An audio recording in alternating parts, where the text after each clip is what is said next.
जय माँ भारती दोस्तों, कैसे हैं आप सब लोग। आज है साल का पहला दिन और नए साल पे मैं अभी आया हूँ खोले के हनुमान जी जयपुर में।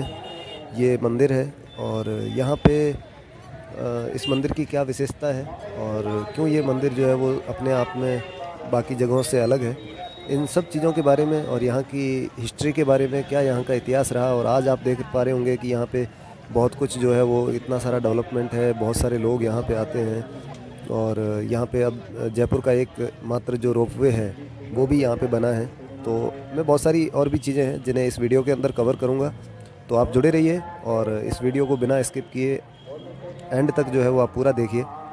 अगर आप यहाँ पे अब तक नहीं आए हैं तो आपके लिए थोड़ी बेसिक इन्फॉर्मेशन बता दूं मैं आपको कि ये मंदिर या ये जो जगह आप देख पा रहे हैं पहाड़ों के बीच की, ये दिल्ली हाईवे के पास है जयपुर के अंदर। जो जयपुर से ट्रांसपोर्ट नगर से दिल्ली की तरफ, जो आमेर की तरफ जो मेन हाईवे जाता है, उस हाईवे पे आगे जाते हैं तो एक स्पेशली इस बहुत ज़्यादा फेमस होने की वजह से आपको पता चल जाएगा कि यहाँ पे एक बहुत बड़ा गेट बना हुआ है। और उस जगह को या उस गेट को कहें आप या उस एंट्री पॉइंट को कहें, वो खोले के हनुमान जी के नाम से ही जानते हैं। तो वहाँ से हाईवे से करीब 1-1.5 किलोमीटर जो है वो, अगर आप जयपुर शहर की तरफ से आते हैं तो राइट साइड में रहेगा, वहाँ से आप अंदर आ सकते हैं। और यहाँ पे ये जयपुर का रोपवे है जो जयपुर के अंदर मतलब पहली जगह है ये जहाँ पे ये बना है अभी।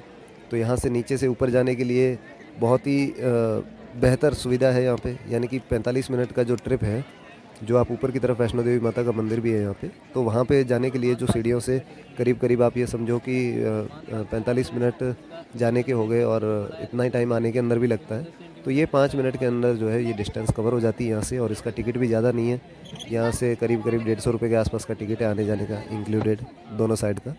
तो आप रोपवे तो यहाँ पे एंजॉय कर ही सकते हैं, क्योंकि अभी आप देख पा रहे होंगे कि किस तरीके से जो है वो एक लाइन लगी हुई है ऊपर की तरफ जो रोपवे जा रहा है उसके लिए। टिकट काउंटर नीचे की तरफ यहाँ पे देख पा रहे हैं आप।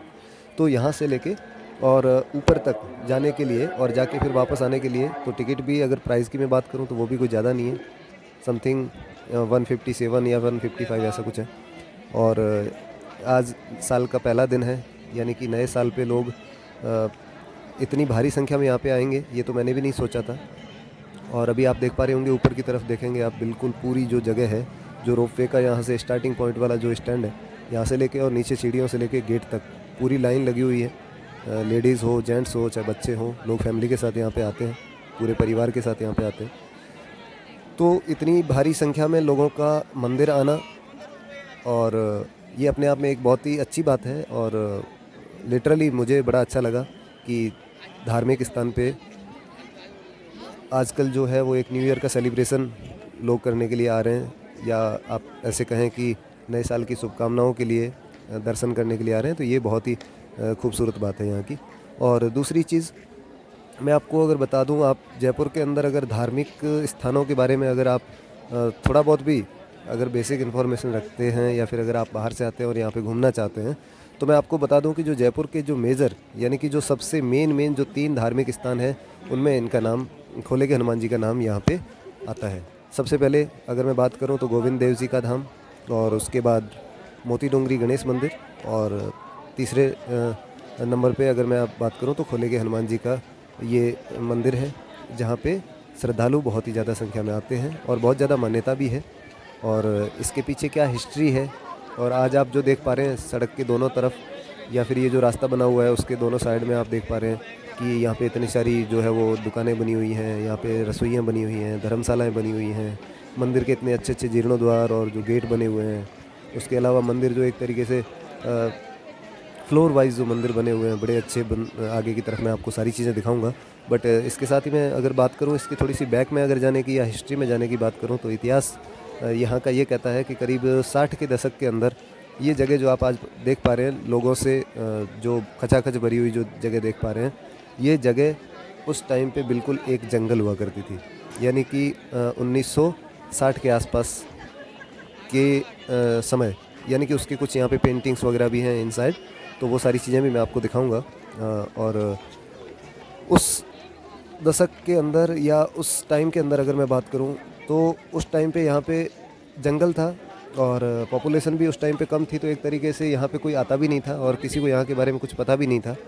तो उसी टाइम पे एक बहुत ही मैं महान शख्सियत कहूँगा जिन्हें, साहसी पंडित जी एक थे। वो यहाँ पे जैसे जब आए तो उन्होंने यहाँ पे देखा कि यहाँ पे एक प्राकृतिक रूप से एक पर्वत के ढलान के अंदर, या एक डूंगरी जिसको पहाड़ी बोलते हैं छोटा, तो उसके साइड में वहाँ पे एक हनुमान जी की मूर्ति उन्हें दिखती है। और वो हनुमान जी की मूर्ति जो है वो लेटी हुई अवस्था में होती है, यानी कि लेटे हुए हनुमान जी हैं वो उन्हें दिखते हैं। और उसके पास में दो पहाड़ों के बीच में ये जगह होने की वजह से यहाँ पे क्या है कि पानी का झरना बहता है। तो मतलब झरना नहीं बोलेंगे उसको, एक पानी का खोला जिसको बोलते हैं, यानी कि खाली या फिर खोला जिनको बोल सकते हैं। तो वो पानी का खोला, यानी कि बरसात के दिनों में यहाँ पानी खोले के रूप में यहाँ पे बहता है। तो इस वजह से उन्होंने यहाँ पे हनुमान जी जो यहाँ पे उनको मूर्ति दिखती है, उनका नाम खोले के हनुमान जी के नाम पे रखते हैं। और ये नाम प्रसिद्ध हो जाता है। फिर धीरे धीरे जो है वो उन्होंने एक 1961 के अंदर आई थिंक नरवर आश्रम सेवा समिति की भी स्थापना करी। और उसके बाद धीरे धीरे डेवलपमेंट शुरू हुआ, मंदिर का विकास हुआ।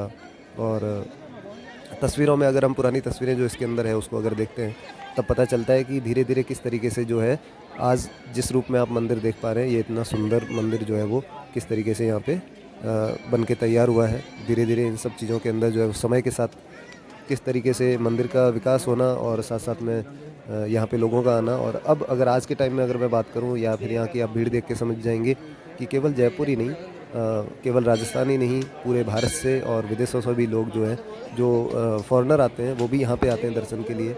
और मान्यता है काफ़ी बड़ी। और उसके साथ साथ वो जब हनुमान जी के दर्शन के लिए अगर आज हम आते हैं, तो आज इस विशाल मंदिर के अंदर भी वो मूर्ति हमें नज़र आती हैं। और वही मूर्ति जो उस समय थी मंदिर बनने से पहले पहाड़ के रूप में, और उसी मूर्ति के ऊपर जो है वो एक तरीके से ये हनुमान जी का मंदिर बन के तैयार हुआ। और आज आप दर्शन कर पा रहे हैं खोले के हनुमान जी के। तो ये सामने की तरफ जो आप देख पा रहे हैं, ये लेटे हुए खोले के हनुमान जी हैं। अंदर पुजारी जी जो है वो इस समय उनको माला वगैरह पहना रहे हैं, पूजा पाठ हो रही है, आरती का समय है, सारी चीज़ें। और साथ ही साथ जो है वो इस मंदिर की विशेषताएं बहुत सारी हैं। और उसके अलावा इस मंदिर में या फिर इस जगह पे आने के बाद आपको केवल एक मंदिर नहीं नज़र आता है, यहाँ पे और भी बहुत सारे मंदिर हैं। साथ ही मैं अगर बात करूँ जो हनुमान जी का मेन मंदिर है यहाँ पे, उस मंदिर के सामने अगर आप खड़े हैं तो आपको लेफ़्ट साइड में एक गणेश जी का मंदिर भी दिखता है यहाँ पे, जिसमें नृत्य करते हुए गणेश जी दिखते हैं। और उसके बाद जैसे मैंने आपको बताया था कि यहाँ पे फ्लोर वाइज मंदिर बने हुए हैं, यानी कि जैसे प्रथम तल हो गया, उसके बाद जब आप सीढ़ियों से अभी ऊपर आए, तो अब जब आपने मेन मंदिर के यहाँ पे दर्शन हो गए, तो उसके बाद जब आप आगे की तरफ बढ़ते हैं तो वहाँ पे आपको लेफ़्ट साइड के अंदर सीढ़ियाँ दिखती हैं, जहाँ से लोग ऊपर जा रहे हैं, आ रहे हैं। तो ऊपर की तरफ जब आप जाते हैं तो वहाँ पे शिवालय है, यानी कि एक बहुत ही बड़ा शिव जी का मंदिर है, प्रभु श्री राम का मंदिर है। और उसके साथ साथ गायत्री माता का मंदिर है, ठाकुर जी का मंदिर है। और जो शिव जी का मंदिर है, ख़ास बात है वहाँ की कि वहाँ पे जो है वो आप अलग अलग जो शिवालय के जो ज्योतिर्लिंग है, मतलब 12 ज्योतिर्लिंग है, उनके दर्शन आप यहाँ पे कर सकते हैं एक ही जगह पे। और गायत्री माता का जो मंदिर है, वेद माता का जो मंदिर है, वो भी बहुत ही खूबसूरत बना हुआ है। और उसके सामने की तरफ, या ऐसे कहें कि उसके आगे जो एक बरांडा टाइप की जो जगह होती है, वहाँ से अगर आप देखते हैं तो बहुत ही सुंदर सुंदर आपको पहाड़ नज़र आते हैं। और सीढ़ियों से जो है वो आप जब सीढ़ियों के थ्रू जब ऐसे घूम के पहुँचते हैं, तो सबसे पहले आपको लेफ़्ट साइड में गायत्री माता का मंदिर ही सबसे पहले पड़ता है। तो आप वहाँ पे जाके और वेद माता श्री गायत्री माँ जो है उनके दर्शन कर सकते हैं। और यहाँ पे जब आप आते हैं तो इन सब मंदिरों के अंदर एक तरीके से इनके दर्शन में और यहाँ की जो एक वाइब्स हैं, यानी कि आसपास दोनों तरफ जो पहाड़ होना और इतनी जो खूबसूरती एक प्राकृतिक जगह का होना, तो वहाँ पे आने के बाद आपको लगता है कि जैसे आप जम्मू या कटरा के अंदर जब आप वैष्णो देवी माता के दर्शन के लिए जाते हैं, तो वहाँ पे जैसी आपको फीलिंग आती है, उस तरीके की वाइब्स आपको यहाँ पे देखने को मिलती है। और दूसरी चीज़, यहाँ पे अभी जो आप देख पा रहे हैं, ये मेन मूर्ति है गायत्री माता की, जहाँ पे बहुत ही सुंदर मंदिर बना हुआ है। और इसमें बहुत सारे जो है वो भक्तजन जब यहाँ पे आते हैं तो पूरा मतलब काफ़ी स्पेस वाला, जो कहते हैं ना, बड़ा स्पेस का मंदिर, जहाँ पे आप आराम से परिक्रमा लगा सकते हैं। मंदिर के अंदर ही चारों तरफ परिक्रमा लगा सकते हैं। और बहुत ही ज़्यादा साफ़ सुथरा, बहुत ज़्यादा मतलब एक सुंदर तरीके से बना हुआ मंदिर ये। और आपके ऊपर की तरफ आप देख पा रहे होंगे कि इतनी अच्छे से जो है वो चीज़ों को किस तरीके से बनाया गया है कि पूरा जो मतलब ये सब आप जो देख पा रहे हैं ये है मतलब मिरर है एक तरीके से, बहुत ही छोटे छोटे और गोल गोल मिरर है। इनके अंदर जो है वो आप अपने आप को मतलब एक तरीके से देख पाएंगे कि इतने अच्छे से बिल्कुल पूरा कांच का बना हुआ ऊपर से पूरा इंटीरियर जिसको बोलते हैं वो बहुत ही ज़्यादा सुंदर और शानदार बना हुआ है। उसके अलावा साइड के अंदर जब उस मंदिर से जब आप ऊपर की तरफ आते हैं तो वहाँ से दो रास्ते आपको नज़र आते हैं, एक शिवालय की तरफ और दूसरा जो है वो राम दरबार की तरफ। तो अभी आपको मैं पहले शिवालय के दर्शन करवाता हूँ। जब आप यहाँ पे आते हैं तो यहाँ पे आपको लिखा हुआ मिलेगा कि श्री राधेश्वर शिवालय, और इसके अंदर जब आप आएंगे तो आपको पूरे मतलब एक हॉल टाइप का नज़ारा मिलेगा, बहुत ही बड़ा स्पेस, और वहाँ पे सामने शिव जी का मेन मंदिर है। और इधर आप देख रहे होंगे कि ये ओंकारेश्वर ज्योतिर्लिंग है इंदौर। उसके अलावा ये नंबर 2 पे जो आप देख पा रहे हैं ये यहाँ पे दूसरा ज्योतिर्लिंग है। उसके अलावा ये फिर यहाँ पे भीमाशंकर तीसरा ज्योतिर्लिंग है। उसके अलावा उससे आगे देखेंगे तो आप वैद्यनाथ ज्योतिर्लिंग दिखेगा आपको। उसके अलावा आपको यहाँ पे केदारनाथ ज्योतिर्लिंग दिखेगा, आपको महाकालेश्वर ज्योतिर्लिंग दिखेगा। फिर सेंटर के अंदर ये मेन आपको शिव जी का मंदिर और भोलेनाथ की जो मूर्ति है वो यहाँ पे आपको नज़र आएंगी।